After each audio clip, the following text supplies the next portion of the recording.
I'm Rick Dalton. It's my pleasure, Mr. Schwartz. Call me Mark. Is that your son? No, that's my stunt double, Cliff Booth. Quentin really did make a love letter to the city of Los Angeles in that period and to this industry and the people who came before us that allow us to do what we do. It's pretty special. It's his opus to Hollywood. It's his love of this industry and those in this industry that didn't always get their fair shot but should be recognized in some capacity. He was a young child in Hollywood in the 60s, so his memories, what it was like, is just so good. Cause I'm a real straight shooter, if you know what I mean.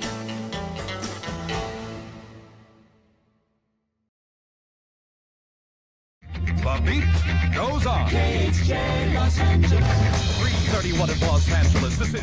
It's fascinating that Quentin's chosen 1969 because it was really the year of transition between the old Hollywood and the birth of the new Hollywood. In a way, he's looking back on his influences and the movies he loved, the period that he was growing up in, and what helped shape him, what informs him as a person, what informs his work. This was the last great gasp of when this is what Hollywood was about. It was about, people making Westerns and trying to go from being on TV to into the movies. It was a hugely significant time, and that's the fascinating sort of canvas against which he's painting this picture. I think the real genesis of it, the first spark happened somewhere after Death Proof, actually. And I was making a movie, and I look across the set, and I see the actor and the stunt guy sitting in director's chairs, talking to each other. And I thought, wow, that's a fascinating relationship. And I know other relationships out there like that. Steve McQueen had that relationship with his stunt guy, and Burt Reynolds had his relationship with his stunt guy. But I was like, wow, that's a really fascinating relationship. If I ever do a movie about the making of movies, that could be a really unique way inside. You talk to the stunt gaffer about me today, that way I know if I'm working this week or not. Yeah, I've been meaning to tell you, the guy who gaffs this, best friend with Randy, the guy from the Green Hornet, so really ain't no point. I was interested in anybody who actually had a history back then reading the script. The three big ones, as far as that was concerned, was Bruce and Burt and Kurt Russell, because they all did all those shows back then. It didn't take me more than 20 minutes in the script, and I thought, the web that he weaves, it's about everything that ever touched my life that I was a part of all my life. And my dad, and all the friends, and all the stunt guys, and all the directors and actors, and the sets, the places, the studios, the people. It's the most beautiful love letter to a time that I know really well. No, you're happy with the plan. His version of 1969 comes from a very personal place. He remembers the disc jockeys that were playing on the radio station he listened to, the songs they would play. Fearful when the sky was full of thunder.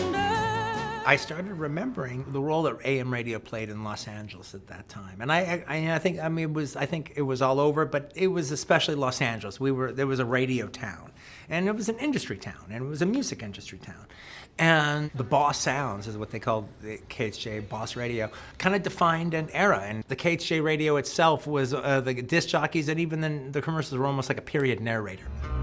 Heaven Sent Fragrance by Helena Rubinstein. Spray it on and heavenly things happen. Heaven Sent.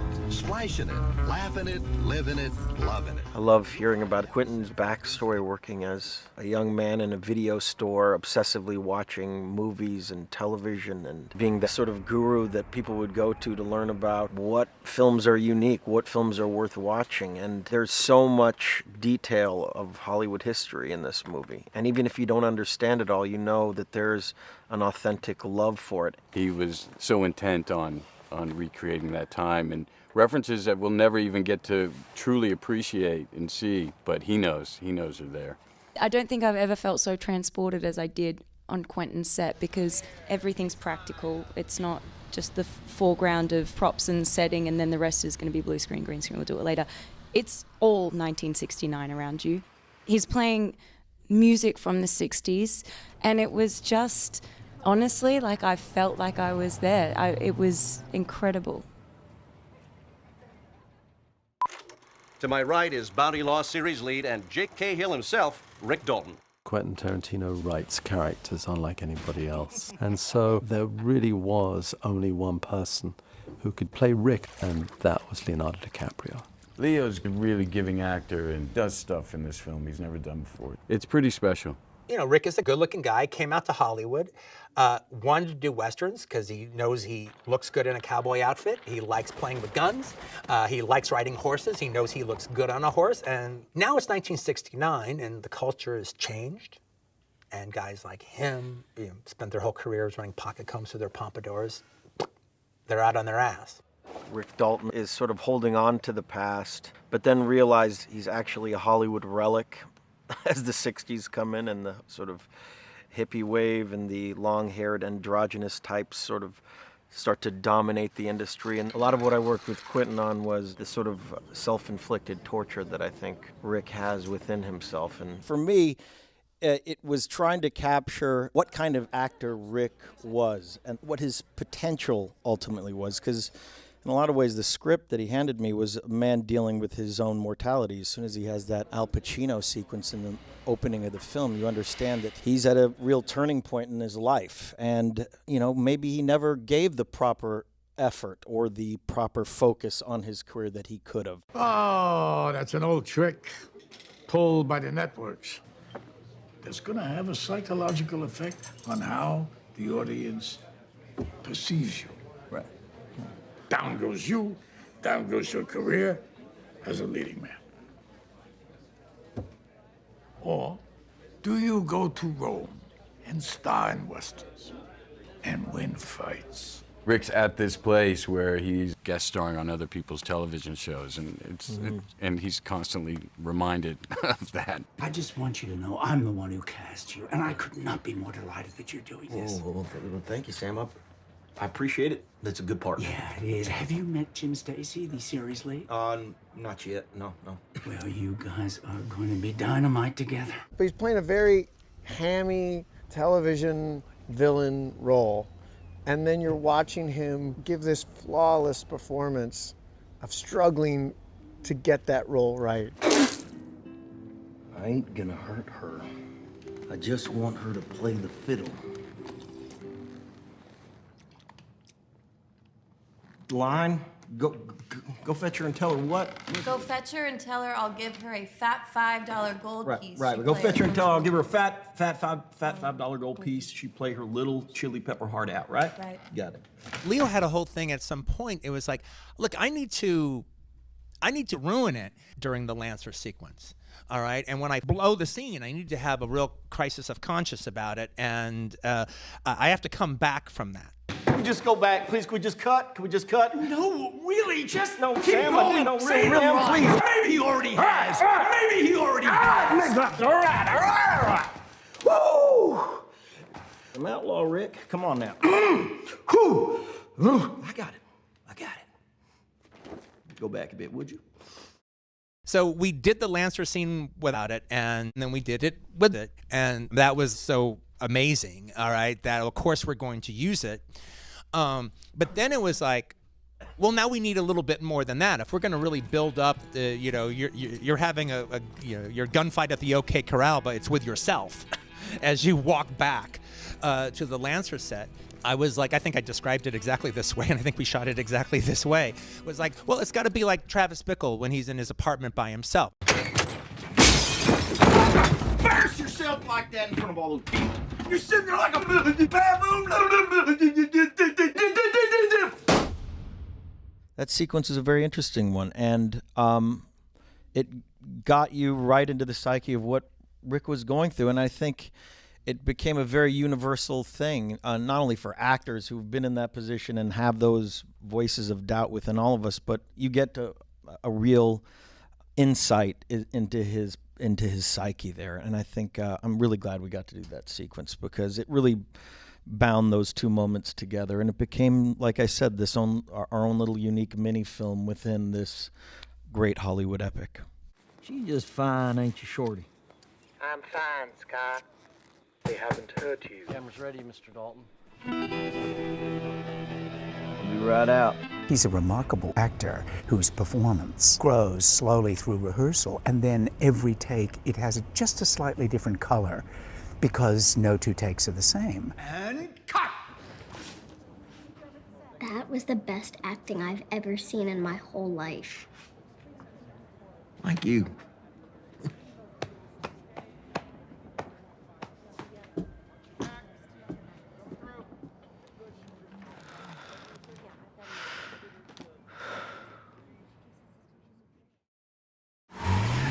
My name's Cliff. Me an actor? No, I'm a stuntman.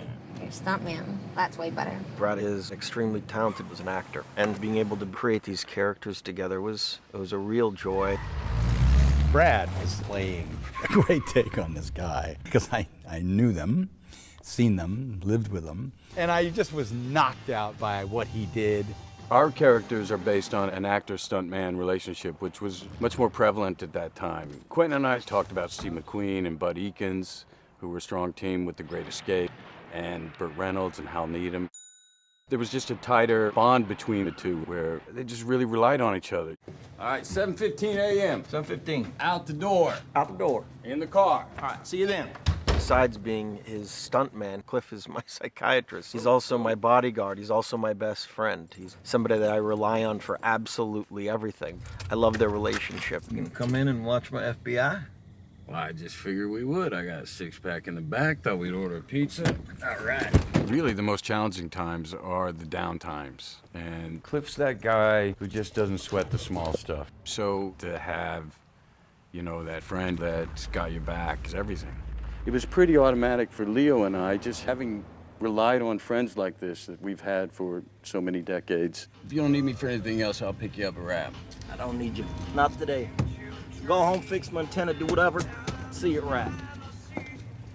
It's the three levels of Hollywood. You have Sharon Tate, who's here. You have Rick, whose star has fallen some. He's still been a notable TV star, but he's not as popular as he once was with the emerging new types of actors that are going on. And then you have Cliff Booth, who is the stunt double to Rick Dalton. And he's the third level. He's worked in Hollywood his whole life, but he lives out in Paramount. He's got to travel too in order to be able to afford to work in the industry.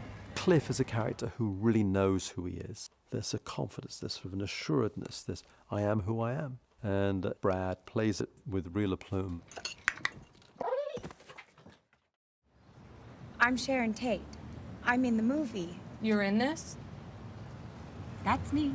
It's hard when you're bringing a real person to life, a person who had the storyline that Sharon Tate had. So it was important to us that we had someone compassionate and sensitive to where they would embrace the real Sharon Tate. And in Margot, we got this. To me, Sharon's purpose in the film is to show the best things of the 60s. She represents the free love and the open door policy that was Hollywood at the time, you know, the parties, the fun, the community, you know, arms wide open, and then how horribly her death kind of was the end of that era, and gates went up and doors closed, and Hollywood changed forever after that.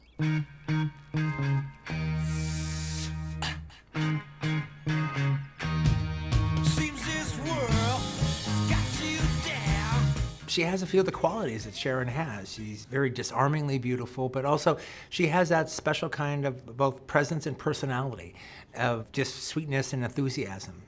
I know I'm playing a real life person, and you know, people still love Sharon, and I really wanted to be able to honor her memory with the best of myself. I first met Margot when we were auditioning her for Wolf of Wall Street. She had a real fire in her, and when I heard we were gonna have the opportunity to work with her in this movie, I was so excited because she's really, since Wolf of Wall Street, churned out so many amazing performances, and she's really a powerhouse talent in this industry. You know, she's Australian, but her accent is seamless, and she really got the rhythms of Sharon. And Sharon's sister, Deborah Tate, was really happy that Quentin had cast her and felt that she was just a perfect actress to play the part. Deborah, we couldn't have made the movie without her. She blessed the script. She and Quentin got along extraordinary, spent quite a bit of time together. She came to set to watch Margot playing Sharon, which has to hit deep. We really love working with her. I'm only going as far as West with Phillips. Hey, beggars can't be choosers. Come on in. There was also this kind of concept of how Sharon Tate had almost become a footnote in her own story. And so I started kind of exploring more the idea of who Sharon Tate was. She was, by all accounts, just an angel on this earth, and I think that was a part of the tragedy and the shock, is that something so innocent and pure could be taken. And I so appreciated Quentin's approach in portraying Sharon's life and watching her just live her life. That was the most beautiful thing. It was beautiful in its simplicity. Sharon died right as she was coming into her own, and Margot embraced that all that Sharon is, and I really, truly believe brings Sharon to life in extraordinary light. Action! Bob Richardson's an incredible DP. I mean, I was freaking out to even meet Bob. He's set up these magical movie moments, and then I get to be in it, and I'm pinching myself. I'm the son of a loving man. My daddy told me get you all the loving you can. And I can. With Bob and his crew, it's so effortless. They're not the star of the thing. They actually are there to capture the stuff that's going on. It's so in the bag. You know that's going to happen. The photography is going to be there, and it allows Quentin and everybody else to concentrate on all the stuff they're doing. Bob Richardson has worked with Quentin since Kill Bill, so it's quite a collaboration between the two of them, bringing film to life and making images look unlike anything else. He wasn't sure whether they wanted to shoot this film in 70 or 35. And then it was like, okay, well, maybe I'll only do the Lancer sequences in 70. Then it was, no, because I still want to use a zoom. And with 70 and 65, there's no capability for a zoom. So that sort of shifted in a final way to 35. We also shot Super 8, and we shot 16 black and white. He's Jake Cahill, and he lives by bounty law. I did some 16 Ektachrome because Kodak was kind enough to give us some test rolls. I think that those textures are important to this particular film. Textures overall, which is, of course, a soundscape. You're talking about the look and moving between size and format from 240 to 185 or 133. But we did shoot those spherical elements. There were the black and white interviews, there were the commercials, there was the TV shows, there were the movies where we had to blend in, like The Great Escape. So there was quite a variety of things he had to, and he did it with such ease. On this film, it was complex in order to be a director of photography and shoot and be consistent with light, with a feeling that it is all situated within a time span, whether it was Hollywood Boulevard or Spahn Ranch, which weather shifted dramatically. Quentin, though, was supportive, and that drew me further into his heart. It was extraordinary, the detail that Quentin and team went to recreate Hollywood in 1969. It was an absolute complete transformation of the LA that I know and grew up in. And you can read about it, you can look at photos, but unless you're really immersed in that kind of environment, you really don't understand the time period the way we got to it. What was great is how much Quentin and I both saw how we could put Hollywood back to where it was at a certain period of time. This is Quentin's vision of this fantastical Los Angeles. At the same time, it's the real world. So we gave it a twist of the feeling of what that time was, so that you weren't really just locked into, oh, well, was this exactly there in 1969? And he wanted that sense of being able to do things that if something was a year later, so what? This isn't a documentary. As much as Hollywood's changed, it hasn't completely changed, so there's still enough there that you can get a toehold to as far as creating. That was really exciting. Barbara Ling has done some of her finest work in this film. She grew up in LA, and that was important to Quentin. He wanted somebody who could speak his language, who really knew LA like he did, and had the same affection for it as he did. My decorator, Nancy Haig, is, one of the great decorators of Hollywood, but also an incredibly deep researcher. I couldn't have asked for someone with a more specific research head of an era and someone who has a love of that era. To approach Rick, you realize he's a man of the times without having somebody influence his taste. There's no great art. It's the posters of whatever he was working on. You know, we did a pretty good job with making him very much part of his work. The cool thing with Cliff is that Quentin wanted him living in a trailer somewhere near the drive-in, like maybe the back of the drive-in, or helping tie that last of the great marquees of Los Angeles piece in. Cliff's interior was a hard one because he is such an enigma. You knew a little bit that he was in the Korean War. You knew he loved cars and bikes. He was a huge fan of Anne Francis. So Quentin had this incredible photograph of Anne Francis. It is so this character. For Bounty Law, we used Melody Ranch, which is an older Western town. We painted and put our own signage and redid some of the facades to shoot it only in black and white. So we kind of tested the paint back and forth so that you could get that variation of grays so it wasn't just all gray or all black or all white. And that's pretty fun to do.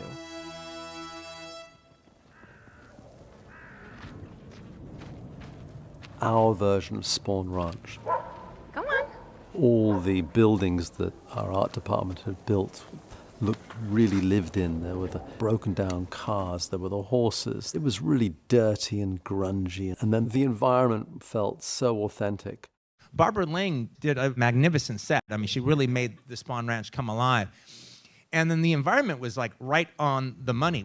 My favorite thing about the set is that it's not far from where the real Spawn Ranch was, so that kind of set an energy right away of feeling that you were very close to where Squeaky actually was. Visually, first I have to see it in my head, and then we just started putting it on paper, and then it kept growing from that as, you know, elevating the buildings, doing enormous research. Barbara had an enormous undertaking with her team, Nancy Hay being the set decorator, and how do you transform Los Angeles on a budget? She had to create and pull things from pictures and references and then get her team to reconstruct. We shut down Hollywood Boulevard for this film and redid all the storefronts to replicate that exact year, 1969. It was incredible to be immersed in Hollywood Boulevard for 4 straight blocks, and not only the storefronts and the recreation of theaters, but the extras and the vibe of what that time was like. It's not just the billboards, it's like the little pamphlets in the store windows. Quentin was so intent on the detail, on recreating things of that era. Forever, that was the theater row in Los Angeles, and it still has the theater marquees that go up to the sky. Now, none of these are still movie theaters anymore. They've all turned into something else. But because of their historical significance, they've kept the theater marquees. So those are almost like tombstones on the outside. So we could spruce them up and replace the neon of all those signs that are important. And we were able to just, you know, let the lights blink again on Hollywood Boulevard. I want a whole new look for Caleb. I want a zeitgeist flair in the costumes. Aria, costume designer, gosh, she's so incredible. She kind of contextualizes the time period, and it's a glimpse into what fashion was like in LA in the 60s. The best way to describe my job, a costume designer job, is being a character detective. Costumes are clothes, their identity, they're the visual clues and the nuances that help move the character along, which tell the story. I was just blown away by the costumes in this movie. I got to put on a lot of goofy outfits, and Rick looks very desperate to try to be relevant. The character Leonardo DiCaprio plays an actor. So we have Rick Dalton's costumes when he's playing certain parts in his various TV shows and television appearances, as well as some of the movies. Anybody order fried sauerkraut? And then we have Rick Dalton, the man, how he dresses himself, and there's a character arc. So we had a lot of opportunities to create this visual vocabulary about Rick Dalton. In the end, I think he had over 22 changes where we see Leonardo DiCaprio in a way we've never seen him before. I pretty much wear the same thing, the Champion t-shirt and, you know, things of that era. Brad Pitt's really a fine collaborator. I love working with him, and he's super invested in terms of his look. Getting to work with Quentin on a Western was thrilling for me. We had all these wonderful characters, which were really inspired from some visual reference that Quentin shared with me, and that was really fun, bringing those costumes to life. I went in for a fitting at the same time Brad Pitt went in for one of his fittings. I came over to his dressing room in this, and I said, I don't know what they got on your rack, but can't be this cool. ARIANNE's a wonderful designer.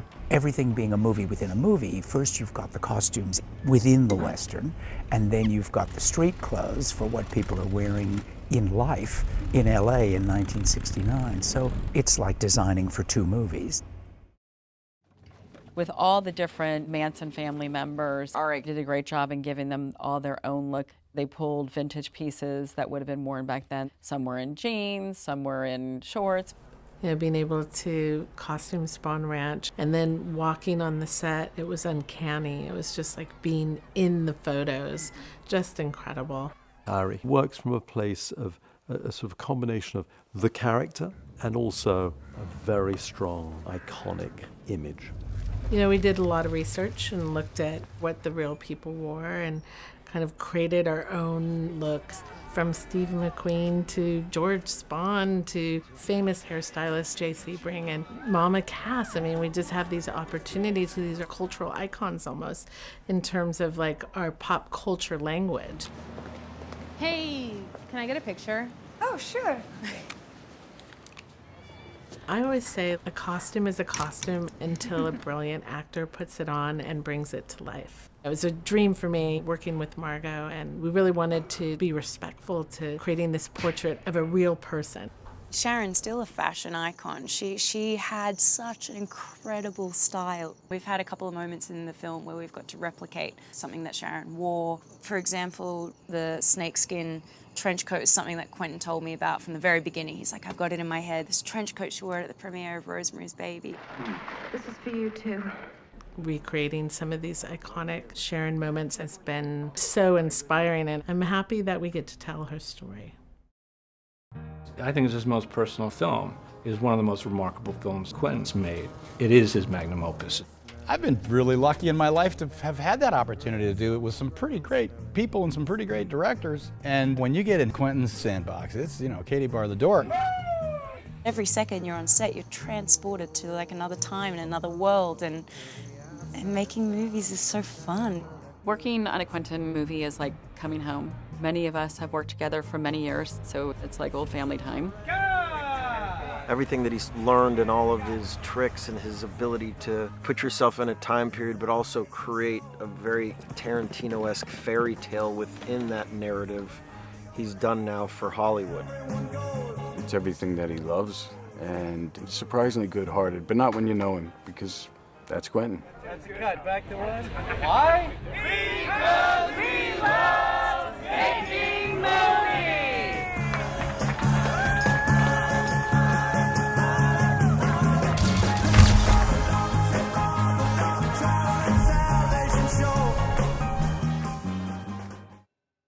Hi guys, here's today's Daily Fact. There are many celebrities who before multi-million earning careers worked just as you and me. Madonna at Dunkin' Donuts, the owner of Amazon and McDonald's, and so on. But actor Brad Pitt used to promote chicken sandwiches in a full chicken suit right on Sunset Boulevard. Remember to click here below to subscribe or on the side for more great content.